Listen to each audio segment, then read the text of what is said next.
So, just wanted to say thanks everybody for coming out. I know it's been a little bit since we've done Irish Coffee. Kind of took August off because a little nuts with moving and all that great stuff. So thank you for coming. What we're going to do is kind of just give everybody an understanding of who's in the room, what our panelists look like. For those of you that don't know me, my name is Ryan Harbinson. I'm the Director of Business Development for Clearbridge Branding Agency. We are a full marketing firm down here in South Jersey.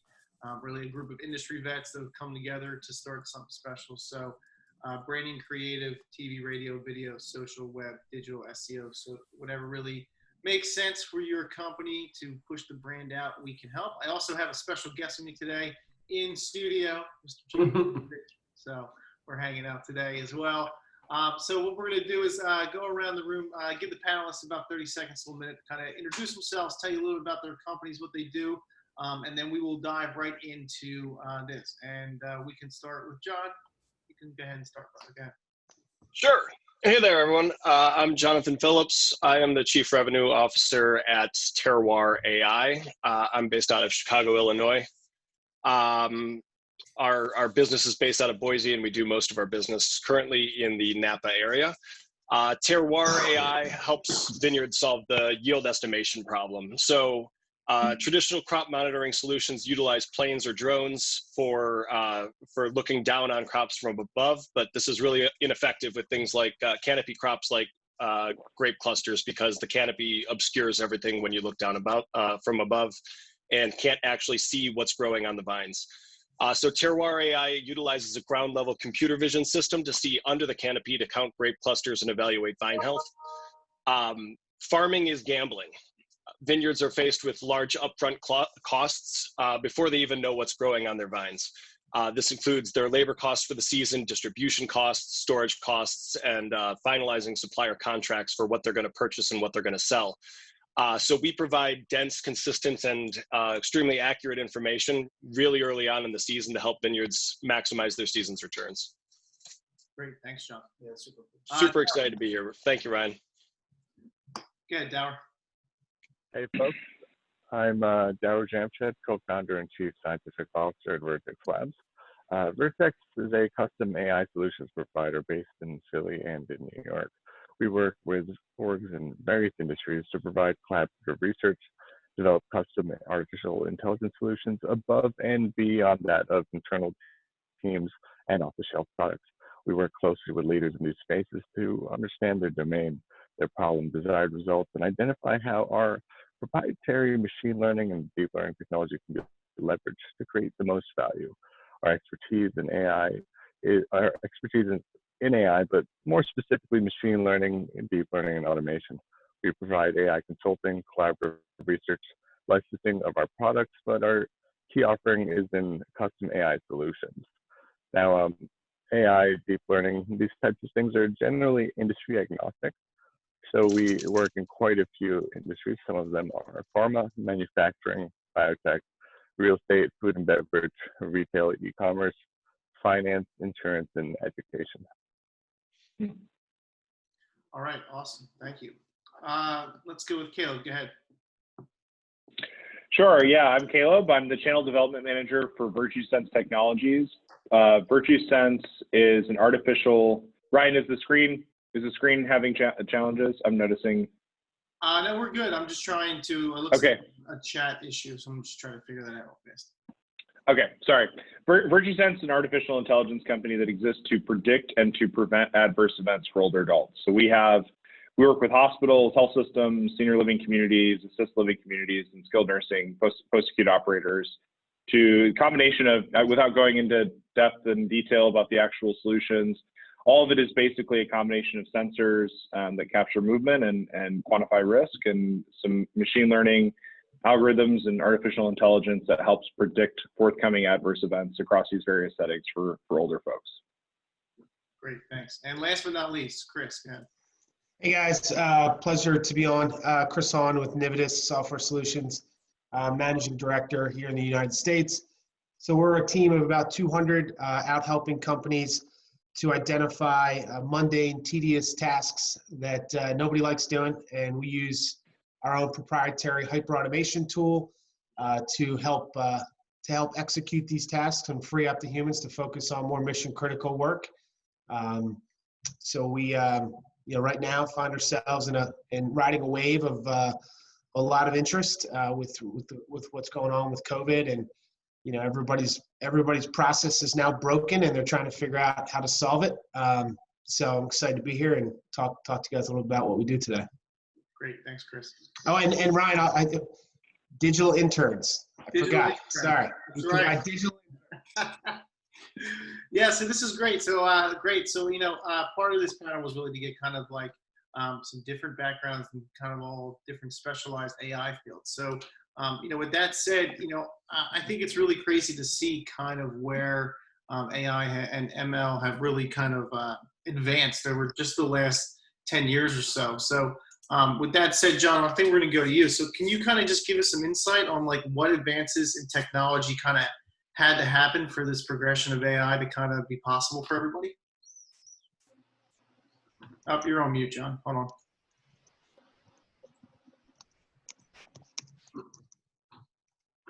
I think we're fighting with each other. Hold on. Oh, we get it. Just let him do it. There you go. You're good. All right, we're set. All right, cool. Sure. So the question was, what kind of changes have we seen that have allowed for this technology to take off? And really, in my mind, it's two different things that you really need in order to have a working and helpful AI. And that's that you need massive amounts of processing power and massive amounts of data storage.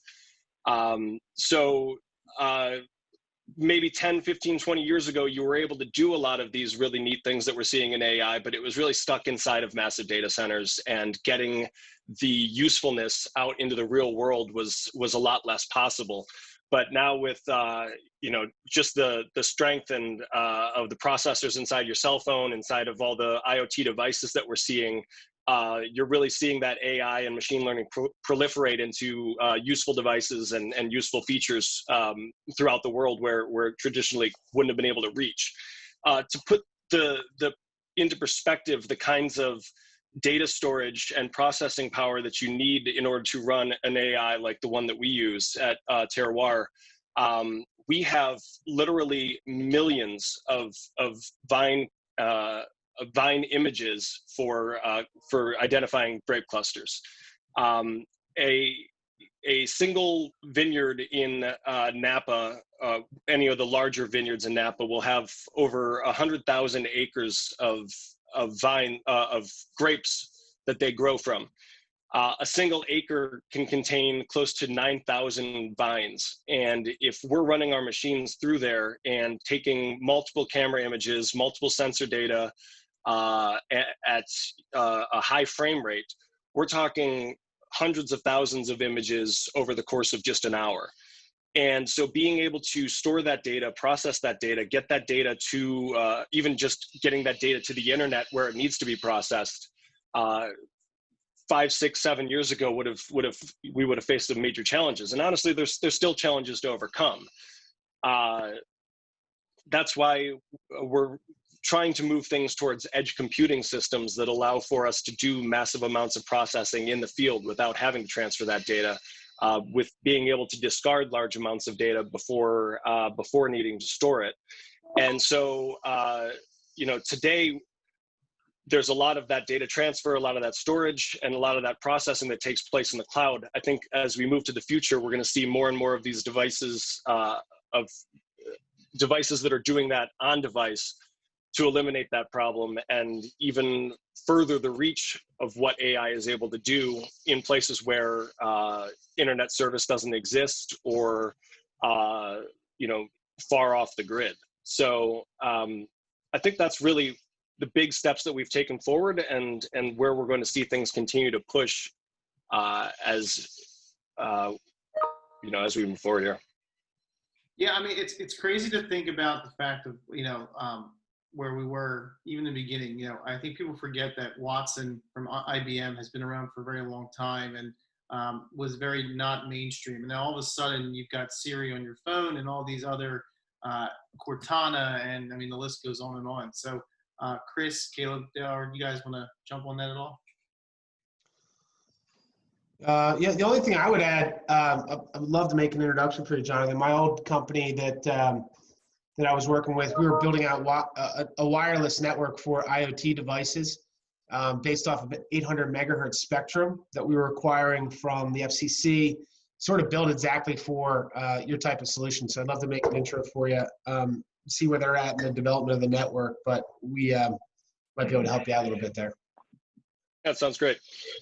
Another thing that I would add is that in order to accomplish what machine learning is accomplishing these days, many machine learning algorithms are supervised, meaning it's not enough to feed that data to them. It actually has to be annotated data. They need to know exactly what the input and output sets look like. So in order to feed 1 million images of grapes and vines into our system, they actually need to have the initial data sets need to actually know what those grape clusters look like. And someone has to point out what those grape clusters look like. So you need to have these systems in place that allow, and it's not just us, it's anyone who's doing computer vision, a system in place where you have thousands of employees doing that manual labor of pointing to a grape cluster and telling your machines, this is what you should be looking for when you're looking for grapes. Or, this is, anyone who's ever done a CAPTCHA, this is what a bus looks like, this is what a crosswalk looks like. And that takes the infrastructure required to put that together, is just now really coming together for the masses to be able to build software solutions like this. Yeah, it's great. Yeah, I mean, yeah, Caleb. Oh, Ryan, when I hear the question that you asked, my mind immediately doesn't go to the technology so much as to the cultural acceptance of some of these technologies and you think back to like the early 2000s, right? And you have all this conversation that's happening around national security, personal privacy, is the NSA recording us? And then, flash forward 20 years and everyone's putting Amazon Alexa in their home. Yeah. So there's a sense in which technology, of course, has to develop, improve, has to be able to increasingly address new problems and have more sophisticated solutions. But I think there's also a reality that technology, especially if you look at specific industries, certain industries are just not technologically savvy. They're not willing to be disrupted. They don't want to be disrupted yet. And there's an intensely human element to all of the growth that's happening in technology. It has to be the improvements and advancements in the actual technology have to walk at pace with, or at least have to pull along with them, the philosophical acceptance of these are, we're going to do autonomous driving. Are we? Are we all cool with that? Is that something we want to do? Is that, do you want to give up your right to drive a car? Maybe you do, but that's a conversation, technology has to walk hand in hand with where the cultural and sociological climate is. Yeah, I mean, that's a great point. I think we see that a lot too, that not everybody is as tech savvy as you think they are, right? There's a lot of people that, because of everything that's going on, went home and didn't even have a computer in their house because the only computer they had was at work. So, and some people didn't even have like internet at their house. So to kind of be able to jump from the point of cars driving themselves to, Back to the Future, your pizza is ready because the AI made it. I think we're still a long way away. So saying that, with the jumps that are going on, Dal, we're gonna come to you. So, so what's some of the reasons you think that some of the, the data science and the machine learning, is not being, produced in the production values? I mean, is it more than just not enough, too much data in and not enough data out? Sure. So actually what I find is one of the big reasons that things don't make it to production, things are not seeing any value being received by the org is, well, they're doing proof of concepts instead of pilots. Now, a lot of groups are excited to try AI and see what they can do with it, but they lack the broader buy-in within their groups, within their orgs, for maybe some of these human elements that we were just talking about. And maybe they're afraid that it's risky, or they just don't really want to change yet, so they're a little nervous. So what they end up doing is coming up with some sort of small project to prove to themselves and to everyone else that there is something there we're taking advantage of and adopting.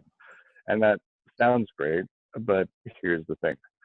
Usually they have not done their due diligence in making sure that the business end users will actually use the technology they've built. Will they use these self-driving cars? Will they use this chatbot? Um, Making sure that there's some appetite and manpower for actually bringing to production this system once it has proven its value. And then there's the choice of vendor. I mean, right now, if you're going through this, you're just starting. And at this stage, a generic AI platform will rarely solve your actual business case in any legitimate manner without a trained data scientist using it. And you probably don't have that at this stage. And at that point, it's usually better to just build something that is actually meant for that specific problem and those pain points to maximize your chance of success. Domain knowledge is key here. And usually because these things aren't happening, the project needs at least the second phase and a ton more investment before there's any actual value to the end user. Of course, it's going to be hard to get buy-in that way. And of course, the project will never finish. I'm a huge advocate of doing pilots, which I realize that it's a bit of an esoteric distinction at first, but bear with me. When designing a pilot, you start out with the subject matter experts and the end user at the very beginning. I mean, often they're the same people, right? And then after figuring out this great dream system that they eventually want, you pick one small piece of it, something where the data is there. There's technological infrastructure, there's IT support, where everyone's pretty confident that it's doable in a standalone manner that'll be useful just in and of itself, and they want to use it.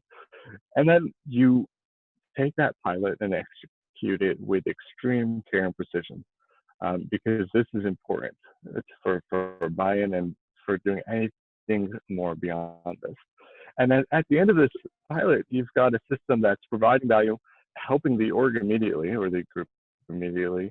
Everyone can see and experience the tangible benefits, and you have very, very clear next steps to get closer to that dream system, and even maybe new ideas as to, hey, maybe we could do this or this, and we're all a little bit more comfortable with actually trying this seemingly new technology. Hmm.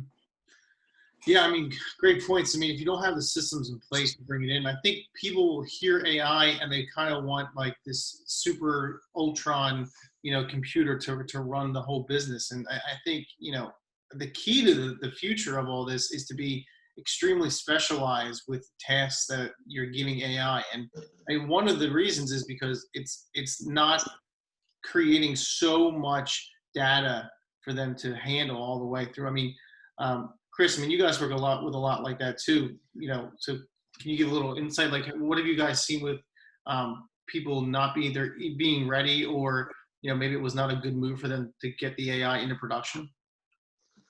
Yeah, that's a great point. Yeah, it's interesting because a lot of our conversations go in one of two directions, right? There's companies that we talk to that are looking to utilize the technology to reduce headcount. There's no doubt, and that's their focus. However, I tell you that a larger majority of those conversations are with potential customers that are more concerned with the culture within the organization and the impact of adding additional resources such as robotics and how that may affect the workforce.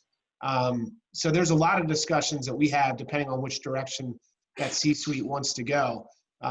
Because in the end, there's a lot of fear out there. I'll get to this when we get to more my specific question, but there's a lot of fear. And I think it's depending on how that leadership within the organization approaches the conversation is key, right? This is in what we do, it's an incredible resource to an employee if it's presented that way. If not, it can be adding a lot of fear and concern to the workforce and really taking a detriment on the culture of the organization. Yeah, I mean, that's great. I mean, John, going to you a little bit too, like, what is the amount of time that you guys are saving people, right? Running down the vineyards, and instead of having to do 100,000 acres compared to running down 10 miles and being able to scan the majority of everything, right? Yeah, well, it's a sampling question, right? At the end of the day, you're going to do some really advanced mathematical modeling based on the sampling data you've done, and that's how estimation is currently done by vineyards. Viticulturalists are I think there's this kind of misconception that farmers aren't doing all that advanced, aren't advanced in technology or in any other art, but really they are mathematicians, they are technologists. And so, but traditionally what they're doing is they're taking a handful of people and sending them out to a few different fields and collecting samples. And that'll take them 3 months to sample every single one of their fields, to any degree of coverage. We can do that in essentially a weekend.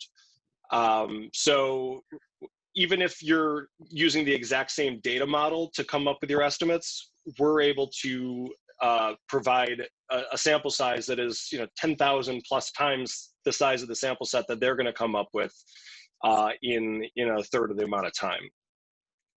Great. I mean, Caleb, we'll go to you with this too, just kind of going off of what Dower was saying too. Like, what is the, how big do you guys want to go, right, on the production value? And then what do you have to scale back? I mean, to go to my world of video games, you couldn't swim in Grand Theft Auto until like the 5th iteration of it, right? So how do you get to that point where you can't take on so much that you've got to actually make it reasonable? Because now all of a sudden, your times production are now gone from 2 years to 5 years because you've got all these different checkboxes that you want. And how do you guys, with dealing with seniors, want to know what the most specific is, and then being able to say, hey, we need to make this so production can actually happen instead of not happening at all?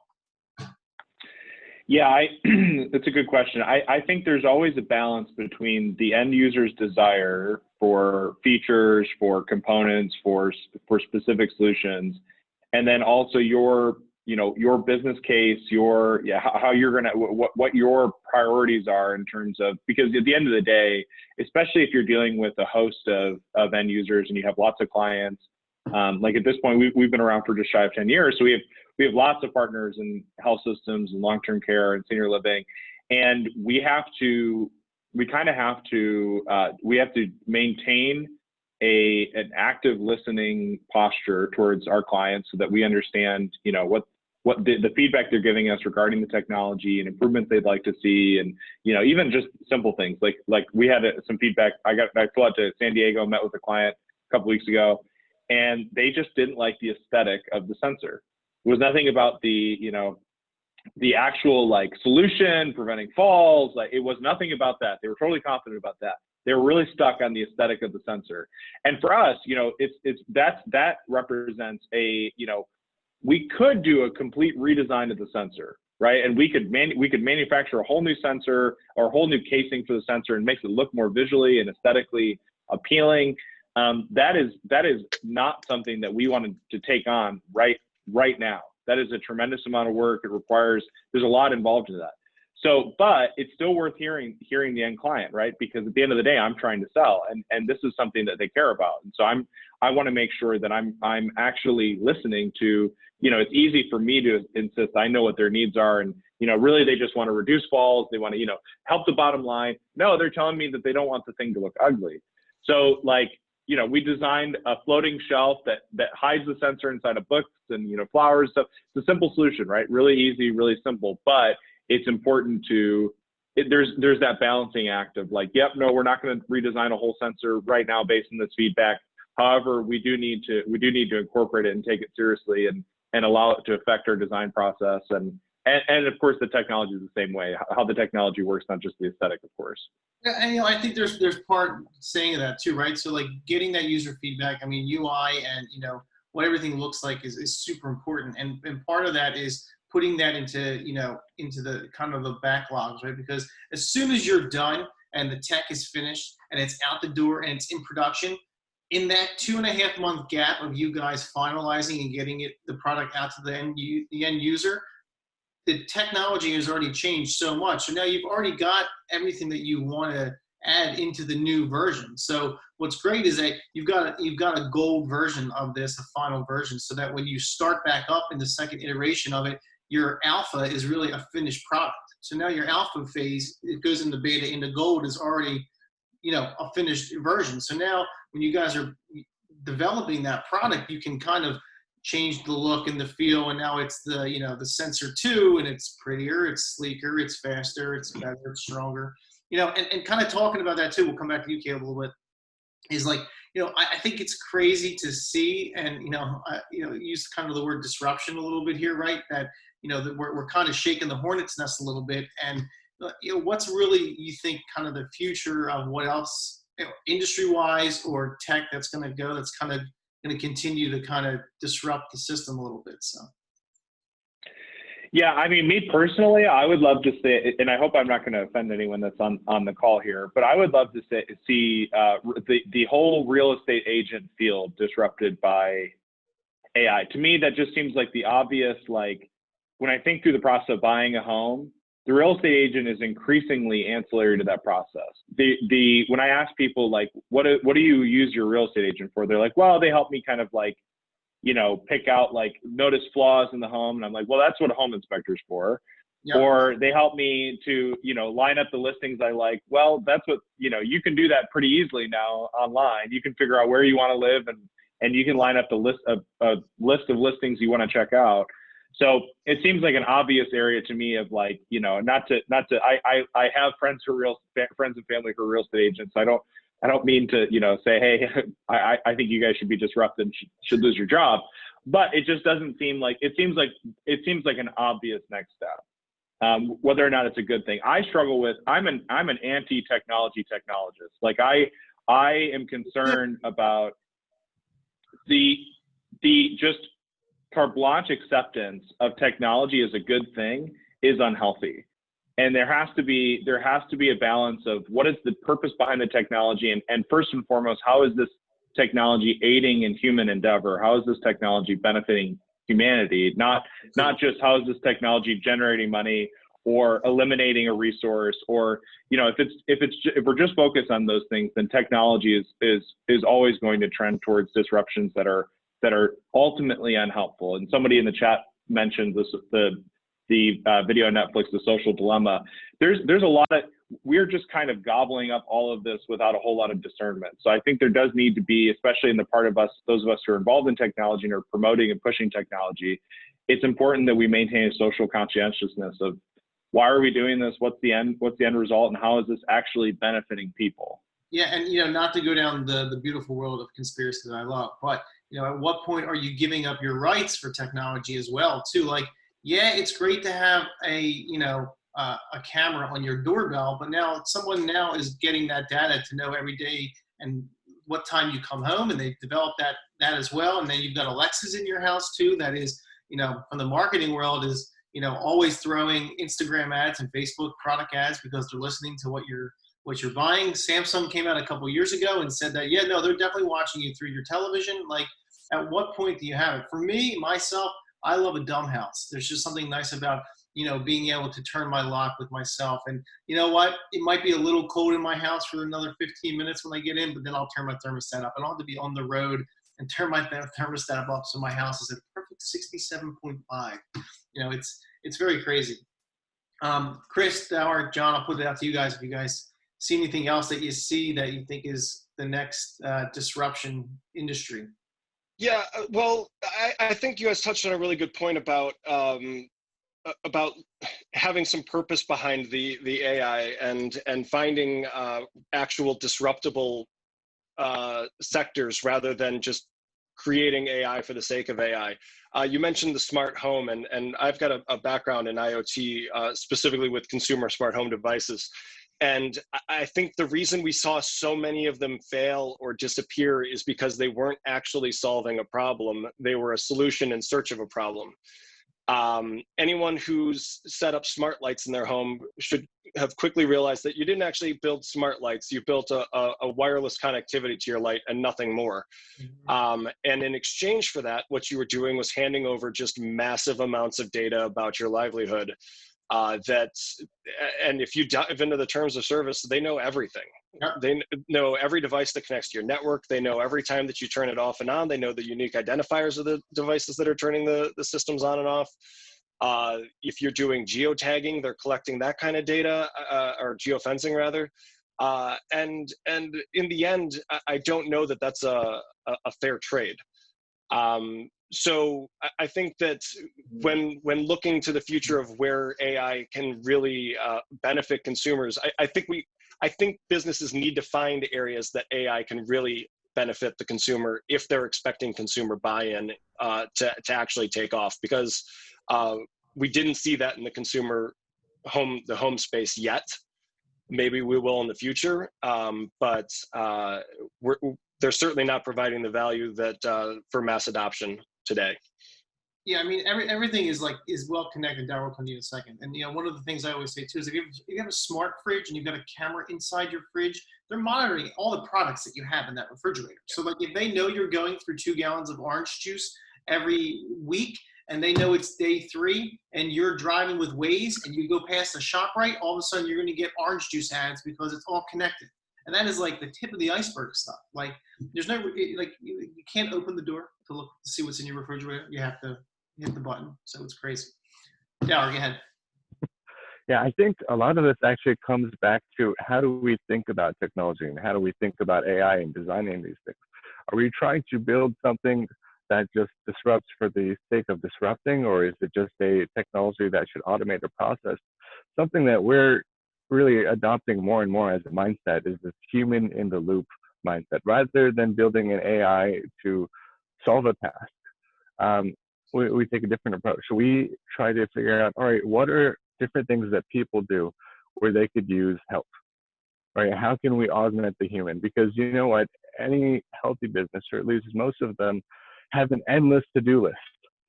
Same thing with people on an individual level. There's so many things we all want to get to do, but we don't have the time, or we're tired, or we need to recharge, or what have you, and so it never gets done, right? I have plenty of projects in the basement half finished for sure. So rather than trying to just have light switches that automatically turn off, or replace this person's job, we think, all right, how can we design a good interface between AI and people for their workflow? That way this person is empowered to do more, right? They can actually get to more of their to-do list because we could all stand to use that both on a company and individual level. Yeah, it's great. Great. And, I think last, and this is a great kind of transition for Chris here. And, this is the one thing I know Chris hears all the time when he kind of educates people about what they do at Navidius is, do you think that, robots are going to replace humans just in the workplace and in general, or is there some symbiotic thing going on? I mean, I'm not talking like, Musk and, putting, stuff into my brain, but more of like at what point are humans replaceable? But then also, what's the expansion of having those robots in replace of those humans? Yeah, so it's obviously, as you mentioned, Ryan, a question and discussion I have often. And there's a lot of fear out there. I mean, I was just reading a report over the weekend that was written by McKinsey, and they estimated that up to 375 million jobs will be lost due to automation by 2030.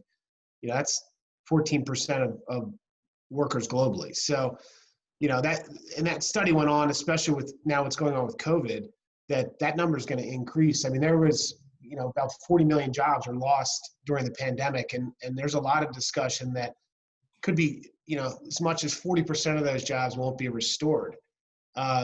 So there's a lot of fear and a lot of discussion out there about automation, especially with what I also find interesting in a separate study that was done, that organizations that have already adopted this type of technology, automation, whether it's robotics like we do, but generally automation, that the number goes significantly up in terms of their employees' fear of losing their job. It goes up to 52%.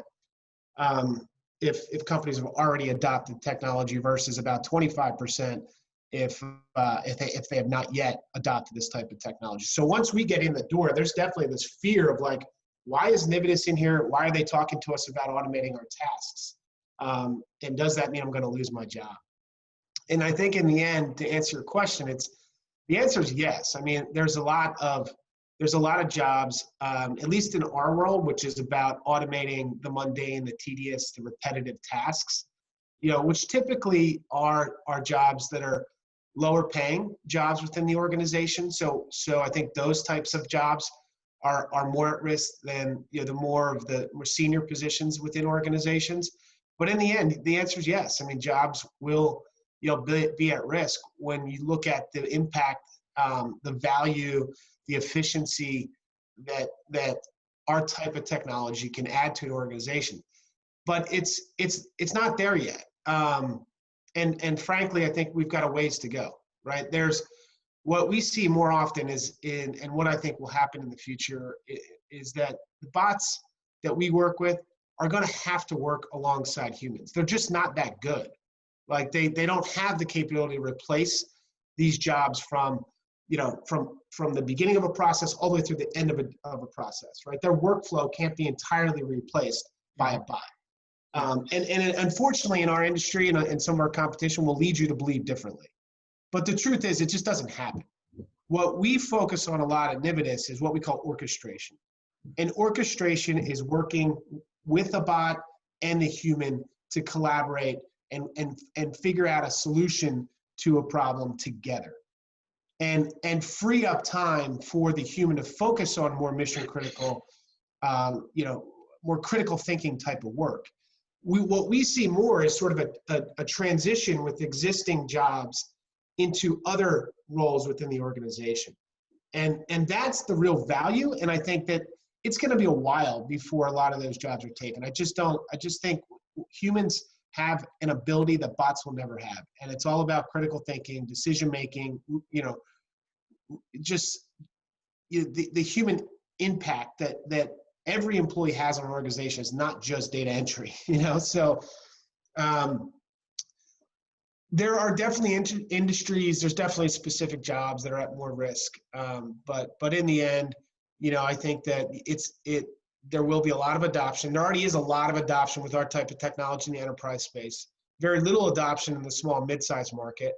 And I think what employees and companies need to think about is how do they utilize their employees better, right? How can they redirect them in different tasks or even in different functions of the business where they can be more impactful, where a bot can't.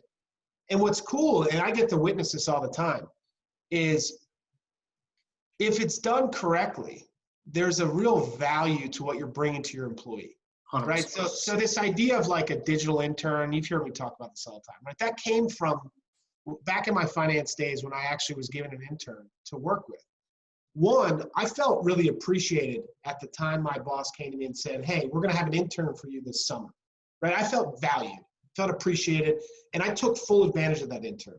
And a lot of the workflow that I passed off to that intern, I now realize that's work that I could pass off to a robot, right? A software bot that could do that workflow. But what was interesting is, and I thought more about this, was that it was the more of how I felt about the situation and the value that I was given, this tool that I was given. So we always educate our leadership within an organization to position this as a resource that they are investing in for their employees to focus on more important things. That changes the whole dynamic of the situation, right? If I know I'm an employee, Nividus is coming in to work with me to make my job better, to do things that I don't want to do so that I can focus on what I want to do, that's a great resource. I'm not afraid of that bot anymore. I value that bot and I want to work with that bot and utilize it. So I'm not working till 9 o'clock at night. I'm not missing my kid's soccer game because I'm getting a lot of this tedious, mundane work that I don't want to do anyways off my plate. And I can turn around and say to leadership, and this is a question we always tell our leadership to ask, is what else in our organization do you want to do? What other departments are you interested in? What are the things you really like doing when you look at your calendar every day? Let's find more of that to do. That's the impact that I think, in a positive way, that technology can have, this type of technology. And I think create a better workforce. You can improve retention at your organization and culture by adopting this in a way that adds value. Yeah, I agree. Imagine if you had the opportunity to get an extra 10 to 12 hours a week that you didn't have to worry about. I mean, I'm finally getting back to some of the old stuff, and I've got, here we go. I've got a stack of 30 cards that I got to spend an hour and a half and write emails out to. If I could just say, just email these people so I can just, it's the same message. I'm just trying to lock stuff down and set up meetings. And now I get that back, run through all these people that want to connect with me on LinkedIn. And these are the parameters I'm looking for. Let me know who's actually someone I should actually connect with. I want you to run through everybody in this area to tell me who has more than 50 connections in common, and then run this then with that to tell me who's a good connection. I mean, that's the kind of stuff that I would love to do, but that's a whole week of just ninja work and all that stuff, and we can get someone to do that for us. I mean, now I'm able to do my job better from the help. Yeah, and one more point, Ryan, because I've been on the flip side of those conversations too. Like we work a lot with PE firms, right? PE firms are all about their portfolio companies having as much efficiency as you can possibly get out of them. So they take a very different approach, and it's very cutthroat. And when we go in and have conversations with those employees, it's very different. There is a major amount of fear in, why are you coming in here? Does this mean I'm going to lose my job? And it's sad because the truth, and I mentioned this earlier, there are those jobs that can be replaced fairly easily with this type of technology, but it's not as many as you'd expect. And I think they take the wrong approach. And oftentimes there's no need to take that approach and instill this fear, because the majority of those jobs are not going away.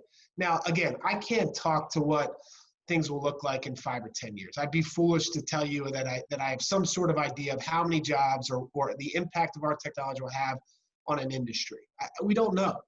I mean, I think this will continue to be adopted more and more for good reasons. And I think that if humans can learn to work alongside bots, that's important. The other thing that I want to mention, and I'll be quick here with this, but I was recently on a panel of it was a discussion with a bunch of recent college graduates, and the discussion was about sort of their career path, and it was about technology and where the biggest opportunities were for them as they're graduating. But it sort of led to this discussion about how this next generation doesn't want to take jobs that they realize or expect may be taken away from technology. Wow. So like a data entry job 30 years ago or 20 years ago when I was graduating was a stepping stone into some other job.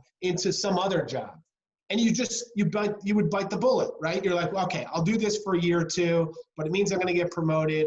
And then in 2 years, I'll get this job. And in 4 years, I'll get this job. And that was sort of the formula. Well, guess what? This next generation doesn't believe it, and they shouldn't. So I had this gentleman stand up and he said, I'd rather work at Starbucks than take a job at Dell Technologies. That was the example he used. Wow. And he said, I'd rather work at Starbucks because I get great benefits. I don't have a lot of stress, and I can structure my schedule so I can build my own e-commerce app and my own business over the next 10 years or 5 years. And I was like, yep, exactly. And you could see everybody in that room's head was not. So it'll be actually avoids those jobs and goes in a different direction.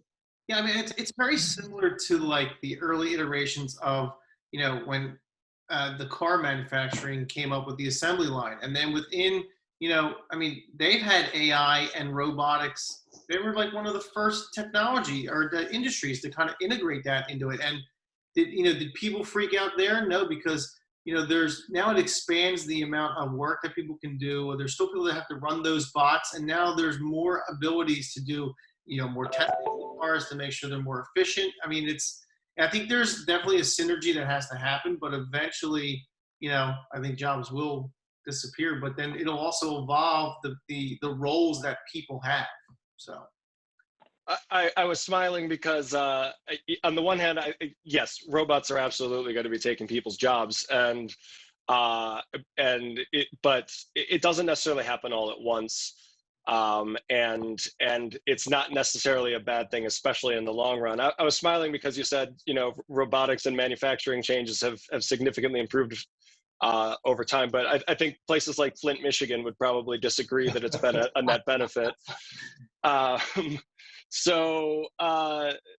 Yeah, I mean, you're absolutely right that automation of any sort, whether it was the Industrial Revolution or whether it's the artificial intelligence revolution that we're seeing, jobs are going to get replaced, but that doesn't mean that people are going to go away completely, or that as you mentioned, people coming up, as Chris mentioned, people coming through college right now aren't going to be already seeing that that's going on and redirecting their career paths. So there are going to be winners and losers, unfortunately, but I think it's a net benefit as a whole, as we are creating safer jobs, more enriching jobs, hopefully, because AI and machine learning are replacing some really mundane work right now that people are taking because it's a job, but I wouldn't say they're taking it because they enjoy the job. Yeah, that's an awesome point. We do have a question, so I'm going to go to Tim. Go, Tim. What do you got? You're muted. Hold on. Muted. There he is. Wait. Hold on. I'll unmute you. Stop. Hold on. The one tech guy that needs to learn how to unmute himself on the Zoom call. Good. You unmute yourself because you can't do it. There he is. He's back. Here we come. Coming in hot. I hit the button and you must have hit it again. Anyway, I was going to say Chris already answered my question, because I thought in the end, I think it will create more jobs, because somebody's going to need to manage those bots and work alongside those bots. I thought the same thing as you were saying it, but that's an interesting point. I'm interested to see where it's going to go. I do think we have entirely too much technology as far as the devices around the house. I had some, got rid of every one of them for the same reason that John said, no interest in it. But as far as too much technology, I wrote something about this about a year and a half ago. We're all waking up every morning and we're looking at our phones and we're going, okay, I've got email, I've got LinkedIn, I've got Snapchat, I've got Facebook, I've got personal, I've got business. By the time you get done looking at what you got for the day, you spend a half an hour looking at apps on your phone. It's crazy. I think there's got to be some discipline in that, right? So like myself, I've been doing a good job of trying to I just turn my phone off around 7:30, 8 o'clock, and it's just off.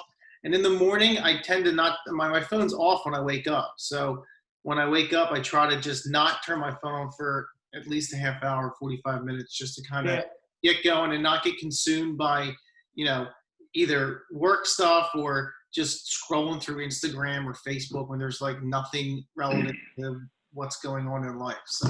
Yeah, Tim, I think you bring up sorry, Caleb, I'll be quick, but Tim, you bring up a good point. One, I think it's cool that you have a Snapchat account. You should probably hook up with Ashley, because I bet she does too. But I have daughters. Come on. I know, so do I. So, but I think one of the things. So earlier in my career, when I was working in finance, we would invest in a lot of technology companies, and we would really, the biggest question we'd ask is it sustainable technology? Does the value continue to be delivered over time, or is it a fad? There's a lot of fad technologies out there, right? Oh, yeah. You go out, you buy it, and you never use it again. So I think, to Tim's point, there's a lot of junk out there. There's a lot of marketing hype behind a lot of technologies. A lot of it goes away. It's just not sustainable value. I mean, look at the hoverboards. They were cool for like 6 months, and then they were gone. And people they also blew up a few houses. They did blow up houses, but they were $500-600, and they were hot for a little bit, and it's just like now it's on a shelf in the closet. And who can forget the image of Mike Tyson falling off of a hoverboard? That's Steve Graham and Steve, I don't know who you are, but you put a thought in the chat, which I think is really insightful. You say, how do I monetize this? Will always be the leading question in AI. Human benefit research comes after, and it's cause for concern. For the most part, I totally agree. There's a lack of what the conversation that needs to be had is what is responsible disruption, and when should we be asking the questions of I can do so. I can change this. I could disrupt this. Should I? Is this a net benefit? Is this a net positive for everyone? And of course, there's the arguments and there's all sorts of considerations of if I don't, someone else will. But like when I think about something like Amazon, like how many of us actually think Amazon is a net positive for America? I personally don't believe it is. I've grown up in small towns. I've seen how many small businesses, how many local ecosystems have been crushed by Amazon. Is it actually, we've all just kind of accepted and adopted it, but is it actually beneficial? Is it, they employ people, sure, and they have some high paying jobs, sure, but is this like crushing of the local ecosystem, local business, local commerce, is it actually net positive for society? Or is it really positive for some people and really intensely negative for a lot of people? Yeah. That's great. Well, I think we're gonna end it with that. I'm just gonna give each one of the speakers. We got Rich, and then you got something too. Yeah, I actually wanted to say one thing. All right, let's go to Rich first. Rich, go ahead. Yeah. No, I just wanted to kind of chime in because I've kind of do this in the construction industry with LiDAR scanning and all that. So I agree with a lot of points that were made. I want to go back actually. Jonathan mentioned one thing, and I think it's very important. He had said something about it's about what you do with the data is really like a really big thing. I see it, and it's just that's when we were talking about losing jobs. I think the opposite can happen with opportunities are created. And taking all of this data and doing something with it, I think is where there are a lot of opportunities. Yeah. So I just wanted to add that in there. And then also data really is the new currency these days. Yeah. So that's a lot of where this discussion is there's all this data being collected, and it's really there's that data there is where the opportunities can be. And then also I can see just on some personal experiences already. Because we do, like I was just mentioning, like we do 3D scanning of buildings. I'm an architect, so I'm taking that data and drawing up my buildings, but we're also having some other experiences. We have found a lot of opportunities for us in the market of being an outsourcing source for other architects, other engineers, other people in construction, contractors. And when it comes to somebody had made the point about the college students and not wanting to do that job of data collection because they want to work at Starbucks, they have a better life, and that's understandable.